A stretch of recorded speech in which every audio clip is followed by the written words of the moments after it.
आइए नबी पाक अलैहिस्सलाम के हदीस पाक की तरफ सफर करते हैं। नबी पाक अलैहिस्सलाम से पूछा गया था, या रसूल अल्लाह आप इरशाद फरमा दीजिए बेहतरीन बंदा कौन सा है। आज हम मेरे समेत हर बंदा चाहता है मुझे सुकून मिल जाए, हम कुछ पाके सुकून लेना चाहते हैं, हम अपने ख्वाबों को शर्मिंदा ताबीर करके सुकून लेना चाहते हैं। लेकिन मियां देखिए, सुकून सब कुछ लेके नहीं मिलता, अगर सुकून दिल चाहते हो तो हमें कुछ देना पड़ेगा।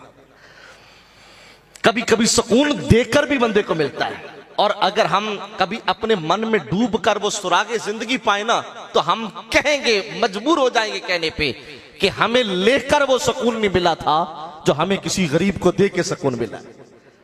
अल्लाह के नबी सल्लल्लाहु अलैहि वसल्लम से पूछा गया, या रसूल अल्लाह इरशाद फरमाइए बेहतरीन बंदा कौन सा है।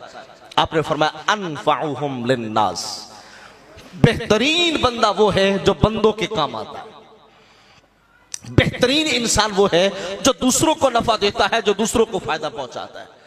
मेरे अजीज जरा तवज्जो मेरी तरफ रखिएगा, मैं इस हदीस पाक के इस जुज से एक मसला हल करना चाहता हूं। आज देश किसको प्यारा नहीं है? आज देश छोड़ के लोग परदेश क्यों जाते हैं? सुकून पाने के लिए। अजीज, अगर सुकून पाने की बात होती ना तो घर के अंदर परदेश से ज्यादा सुकून है।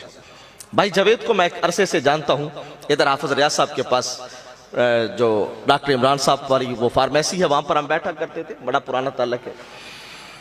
अरसे से परदेश में हैं और हम सब के तकरीबन आइस व करीबा परदेश के अंदर जिंदगी काट रहे हैं। अगर देखा जिंदगी तो वो तो देश के अंदर है, माँ बाप देश के अंदर है, बहन भाई देश के अंदर है, ताल्लुकदार रिश्तेदार देश के अंदर है, तो फिर हम परदेश के अंदर किस लिए जाते हैं?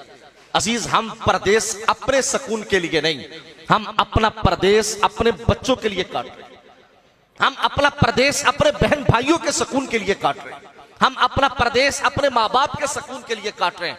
अजीज याद रखिएगा, जो मुआशरा इस कदर दूसरों के लिए इसार और दूसरों के लिए कुर्बानी और दूसरों को सुख मुहैया करने का आदी हो चुका हो, वो अपने आप को दुखों की चक्की से गुजार कर और अपने आप को परेशानियों की भट्टी से गुजार कर वो अपने घर और घराने को सुख देना चाहता हो, तो फिर अजीजों समझिएगा, जो अपनी जिंदगी अजीरन करके दुखों से गुजार के अपने घर वालों में सुख देने का आदी हो, तो फिर जब वो जाएगा तो रब उस जाने वाले को अजर कितना बड़ा अता करेगा कि जिसने सारी जिंदगी परदेश किस लिए काटा है, देश किस लिए छोड़ा है, आइशा करीबा बहन भाई बीवी बच्चे किस लिए छोड़े हैं कि इनको मैं सुकून दे सकूं।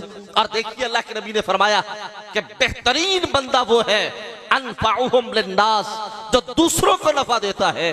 मियां परखिएगा कभी वालिदैन को, वो सारी जिंदगी तिजारत अपनी जात के लिए नहीं, वो सारी जिंदगी सौदा अपनी औलाद के लिए करते हैं, वो सारी जिंदगी कमाते ही औलाद के लिए हैं, वो सब कुछ बनाते ही औलाद के लिए हैं। तो जिसकी सारी जिंदगी औलाद को नफा देते गुजर जाए, तो फिर अल्लाह के यहां उन वालिदैन का मकाम कितना बड़ा होगा। फरमाया अनफाउहुम लिन्नास, जो दूसरों को नफा देता हो, मेरे आका ने फरमाया वो बेहतरीन बंदा है। पूछा गया, या रसूल अल्लाह सल्लल्लाहु अलैहि वसल्लम, नफा देने के आमाल बहुत सारे हैं, बहुत सारे तरीके हैं जिनके साथ हम नफा देते हैं, इरशाद कर दीजिए बेहतरीन तरीका कौन सा है। मेरे आका सल्लल्लाहु अलैहि वसल्लम ने फरमाया दूसरों को नफा देने का बेहतरीन तरीका, पसंदीदा तरीका, फरमाया सुरूरुन तुदखिलहु अला मुस्लिम, जिंदगी में कोई तो ऐसा काम कर जाओ जिससे तुम किसी मुसलमान भाई का दिल खुश कर दो। अमाल बहुत सारे हैं करने के, बेहतरीन अमल कौन सा है? फरमाया किसी मुसलमान भाई का दिल खुश कर दो। अब जी इस हदीस पाक के जुमले से वो मसला हल कीजिएगा। आज हम सब कुछ समेट के सुकून लेना चाहते हैं। धोखा देने वाला समझता है मैं धोखा देने में कामयाब हो गया तो मुझे सुकून मिल जाएगा। चोरी डकैती करने वाला कहता है अगर इस वारदात में मैं कामयाब हो गया तो मैं अमीर हो जाऊंगा। और दूसरों का माल हथियाने वाला समझता है ये को सब कुछ मेरे हाथ में लग गया तो मेरे सारे पिछले धोने धो दिए जाएंगे, मसला हल हो जाएगा। अजीज समझिएगा, मेरे आका ने फरमाया सुरूरुन तुदखिलहु अला मुस्लिम, फरमाया बंदे हथिया के नहीं, लेके नहीं, छीन के नहीं, का अगर सुकून पाना चाहता है तो क्या कर, किसी मुसलमान भाई का दिल खुश कर दे।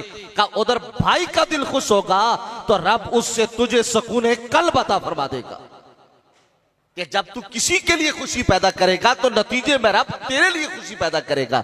लेकिन आज हम दूसरों को दुख दे के खुद सुख तलाश करते हैं, दूसरों को मसाइब से गुजार के अपने लिए आसानी चाहते हैं, और दूसरों को हम परेशानियों से गुजार के हम अपने लिए आसानियों के रास्ते चाहते हैं। अजीज याद रखिएगा, जो किसी के लिए तंगी पैदा करे, जो किसी के लिए गड़ा खोदे, तो नतीजा क्या निकलता है, वो उस गड़े में खुद ठोकर खा के गिरता है।